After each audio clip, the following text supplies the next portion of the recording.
Welcome back again to my YouTube channel. So, pag-usapan natin kung bakit nga ba kailangan mag-set ng tamang target audience. Okay, bakit tayo magsimula sa ating vlog? Kung bago ka lang sa aking YouTube channel, please subscribe, leave bell para dito sa mga vlog. At the same time, kapag na-reach po natin yung 1,000 subscriber, ay magpapagiveaway po tayo after this year, 2025. Alright, bakit tayo sa ating topic? Bakit nga ba kailangan mag-set ng tamang target audience? Iba kasi kapag totally focus ka eh. Okay? Sa excuse me, sa isang market. Okay, ito yung aking sagot upang makapag-focus sa tamang customer. Kumbaga, dapat meron kang isang target. For example, pang-masa ka lang. Okay naman, pang-reach ka lang.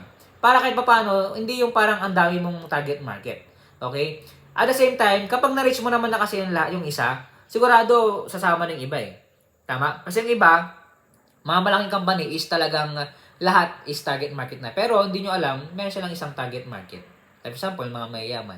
Yun lang naman. Bago tayo matapos sa aking Facebook page, bago matapos sa aking vlog, kung sino bumili sa aking libro, click nyo yung Facebook page official link in the description. Mag-message lang po kayo. And God bless. Sorry, nabubulol ako. Alright, thank you so much and God bless.